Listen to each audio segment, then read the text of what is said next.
All right, guys. Today we're going to be talking about Unholy Death Knight in the Midnight pre-patch. And I was not going to make a guide until the actual season because it's pre-patch, right? There's nothing to really grind for. Nothing matters right now. But I do realize that people are trying new stuff. People are, wanting to test out the talents. They're wanting to see what the changes feel like.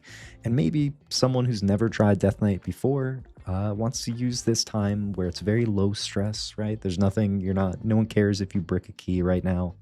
They want to use that time to test stuff out. And so I'm going to make a very, very simplified beginner condensed guide for Unholy for pre-patch so that anyone who wants to try it out can try it out. When we get into the actual season, I will make a full in-depth guide like I have done previously, and I will go in more detail and showcase more stuff. But this is going to be the compact version, so let's get into it. All right, guys, so in order to explain Unholy, first off, I'm going to start off with the rotation. So before we get into the talents or anything, and for my Unholy friends, DK friends that have been watching for a while, they've been playing Death Knight. Bear with me because I'm starting at the beginning a little bit, but I want to make sure that people that are coming and trying Unholy for the first time are able to get excited about it and start from the ground up, okay? So I'm going to talk about the rotation and how it works a little bit. And to go back to, not the beginning, but before this massive Unholy rework, how Unholy used to work is that it was a disease specialization with damage over time diseases. You could summon some pets, and you had some sort of instant cast melee damage as well. None of this stuff worked together really well, so you would either kind of have to choose, like, am I going to be a damage over time disease person, or am I going to be summoning some undead, or like which path do I want to go down? I can't really be all of it. Now you can. Blizzard has done a really, really good job of combining these things together and making the spec, all these different facets of the spec work really well together. So you still have damage over time. You are a disease specialization. You have some instant cast damage. It feels good to press. You press it and you do damage instantly. It feels good. But you also have this sort of necromancer class fantasy that I think is really cool. Now, it's not the traditional necromancer from other fantasy games, because you are not standing in the back with a cloth robe on. You are in the front lines, slamming your enemies with a massive rune sword and also summoning an army at the same time. It's awesome. Now, I'm going to talk about the actual rotational abilities and how they work. So if you guys just want the talents or something, there's this timestamp. Feel free to skip ahead. But first things first, we have this ability called Putrefy right here. I recommend putting this on something, an easy keybind for you, something that you can press all the time. You're going to have two charges of this ability, and you kind of want to just press it as much as you can. This is one of the most high value buttons for Unholy in both AoE and single target. When you have a charge, you spend a charge. When we get into the actual season and I make a more detailed guide, I don't know quite yet if we're going to hold it for our cooldown windows or how it's going to work yet. Just wait. Okay, right now, all you need to know is when you have Putrefy, you spend Putrefy. It's a very, very, very good button. So what Putrefy does is you press it and it summons a ghoul and it throws it at the target. So very, very cool. It explodes for AoE shadow damage and hits everybody nearby. Great in single target, great in AoE. It's very, very cool. Now,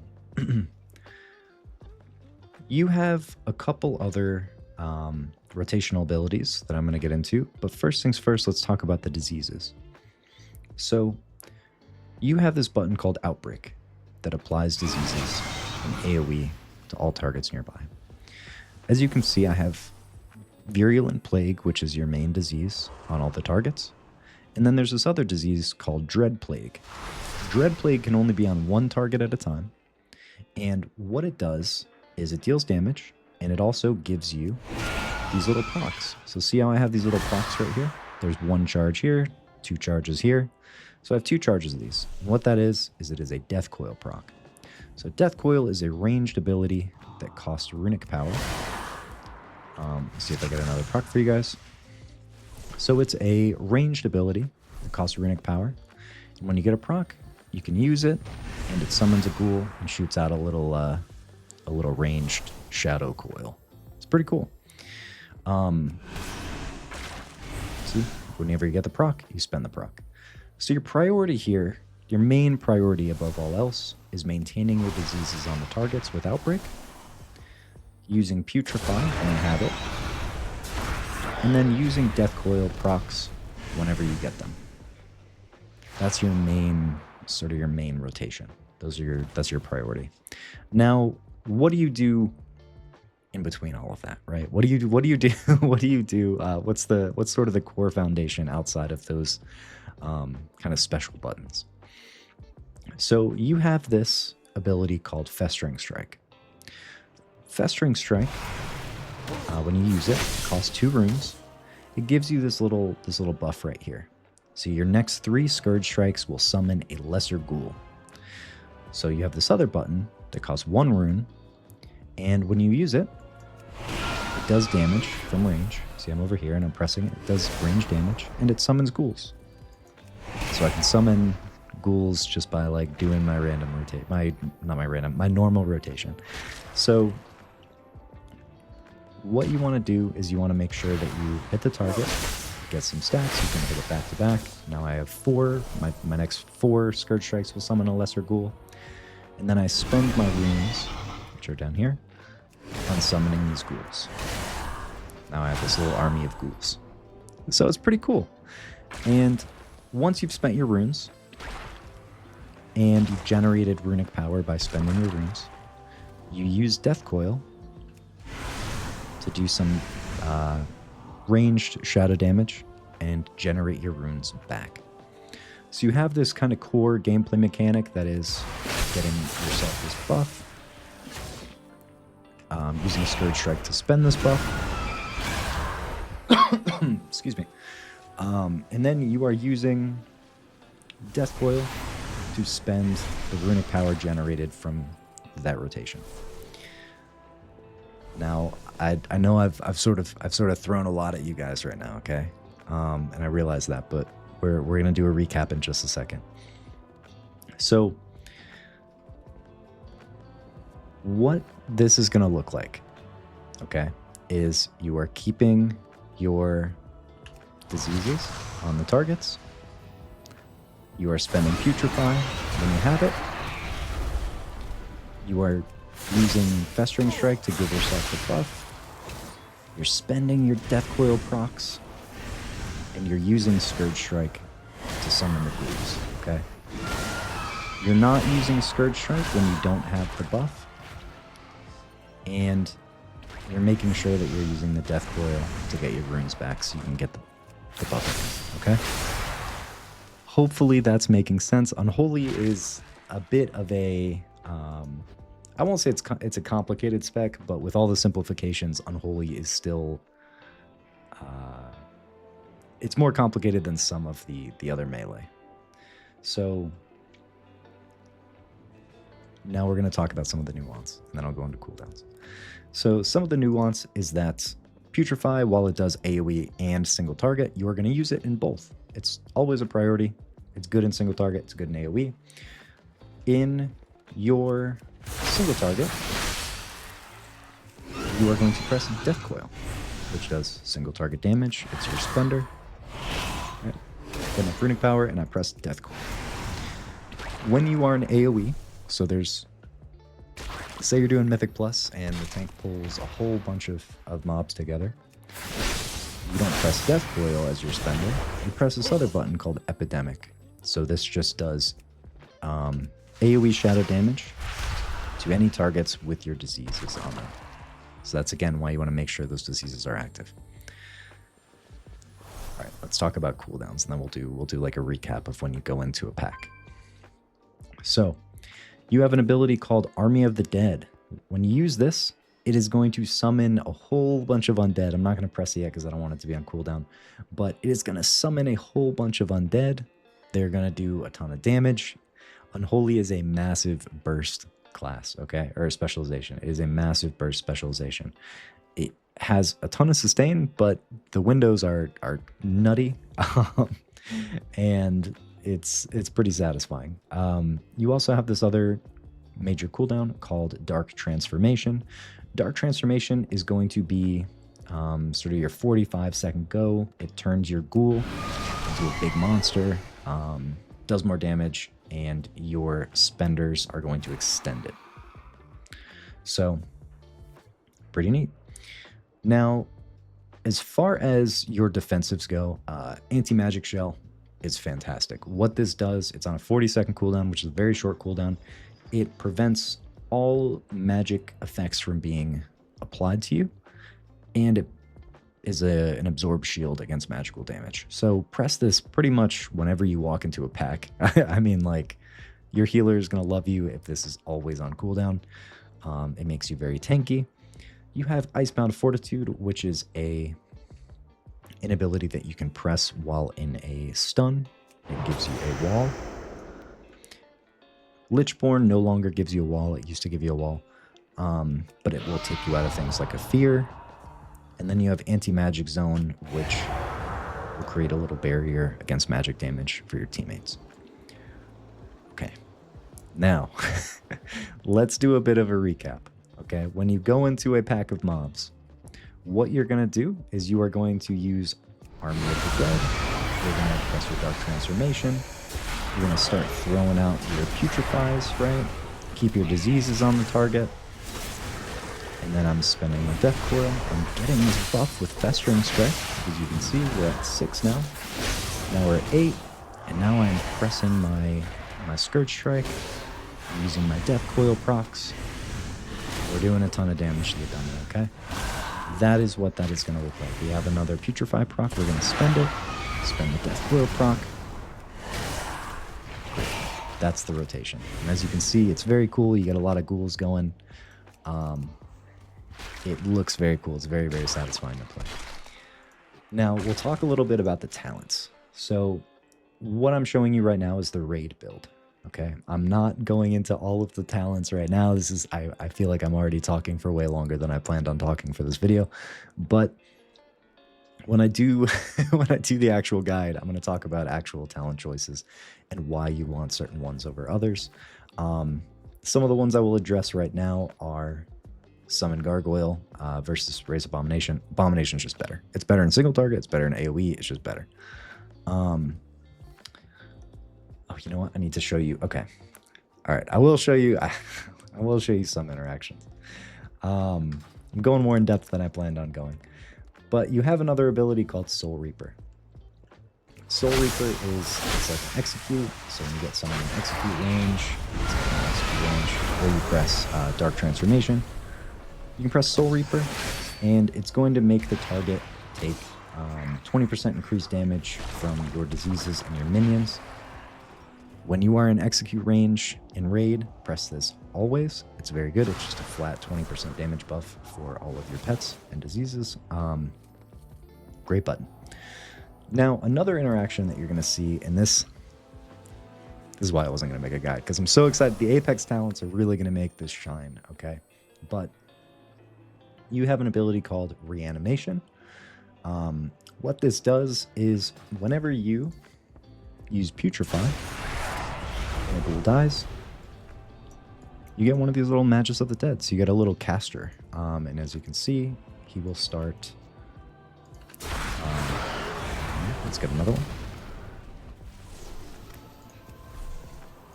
He will start casting Frost Bolts and Shadow Bolts at the targets. So, pretty cool. When you get your Apex talent, guys, wait for the real video, okay? Because it's so cool. Okay. So, pause it, screenshot it. This is the raid build. On the beta right now, a lot of people are using Sand Lane. Sand Lane is good. Rider's just better right now. On the beta, Sand Lane, I think, is excelling. So just a heads up. Now let's talk about Mythic Plus. So for Mythic Plus, this is what's different. You're not going to take Soul Reaper in Mythic Plus because it's really just like an execute, and when you have a whole pack of mobs, execute on one of the targets compared to extra cleave talent points, it's just not really worth it. So what is going to change with the Mythic Plus build? With the Mythic Plus build, Putrefy is now going to apply your diseases to the targets. So when it blows up for shadow damage, it's going to apply that to everybody. The other thing is that your Magus of the Dead, when he casts, he is going to hit all of the targets. So when we get another Putrefy, I'll show you what that looks like. But these talents here, it makes it so that your Magus cleaves. And those guys, in AoE, it's a crank. So let me show you again right now. Here we go. So we get one of them. He's going to cast Frostbolt, and it hits all the targets. So that is what is different with the Mythic Plus build and the Raid build. The Raid build has a bit more execute pressure, and the Mythic Plus build has a bit more cleave, and it's much easier to maintain your dots on all of the targets. You're not having to press Outbreak really at all. Those are the talents. Okay, now we'll talk about gearing and stats. So right now my stats, everything is wrong. It's from last season. Okay, so don't worry too much about like, ooh, I don't have 40% haste like you do, or 80, or don't worry about it. What you need to know is that the stat weights have changed for Unholy. Unholy used to be very high mastery, and it loved haste because what haste does is it increases the pet attack speed, and that's really cool because the pets are attacking faster and they're stacking debuffs, and works really well. It's still a great stat, but it is beat out by mastery and critical strike. So we're going to talk about those. So mastery is just awesome in general, right? Increases the damage of your minions and shadow damage by whatever your mastery is. So flat damage buff for your shadow damage and minions. Most of your stuff is shadow damage and minions. And it increases the critical strike damage of your minions and diseases. This is the important one, because this makes it synergize really well with crit, right? If it increases the crit damage, well, the more critical strike you have, more often it's going to crit. The more damage you're getting, it works all together, right? So the other way this synergizes is this choice node right here, which is critical strike damage of your minions is increased by 15%, or critical strike damage of your diseases is increased by 25%. So you have a lot of crit modifiers as Unholy now. So Unholy, the stats that you're going to want are, you're going to want a ton of crit. It's your best stat. Mastery is like just slightly under crit. You want a lot of mastery as well. And then haste is still a great stat because it makes your pets attack faster. And you have a lot of pets now. So it's still a really good stat, but it's behind those. So crit, a ton of crit, ton of mastery, as much haste as you can grab. Those are sort of your stats for Unholy. But strength and item level is always going to be better. So if you get something with higher item level, but it doesn't have the perfect stats, all the stats are good. Don't worry about it. Get what you can get. Now, we're going to talk about this. And some of you guys may look at this and already see what I'm about to talk about. Some of you may not, but that is your Rune Forge. So as a Death Knight, you have these, which are called Rune Forges. These are enchants that you can put on your weapon, and they're free. You can change them at any time. All you have to do is use this little portal right here, this death gate, to go to Acheris. And once you get there, you go up to any of the forges and you can Rune Forge your weapon, which means apply one of the enchants to your weapon. Fallen Crusader has historically been the best for Unholy. It's always the best. It's always been the best. It is the best. This is changing. Rune of Apocalypse is really good right now. you can run Rune of Apocalypse. And as you can see, I'm running Rune of Apocalypse. I'm running it in PvE. I'm running it in PvP. It's really good. So that has changed. It's pretty nice because now you can swap between Frost and Unholy and Blood too as well, without changing much of your gear. The only thing you really have to change is your Rune Forge, and you're good to go. It's pretty nice. So that is gearing for Unholy. I know I meant for this guide to be like 10 minutes. This is going to be super condensed. I just got to yapping. I don't want to leave you guys with like half information. I'm missing a lot of info that I want to give you. Okay. And the reason for that is because I want to wait until we have all of it. We have everything. Everything has been tested. We know exactly where the tuning is going to end up, because tomorrow, after this guide comes out, someone at Blizzard can go and they can say, you know what? We're nerfing Raise Abomination by 175%.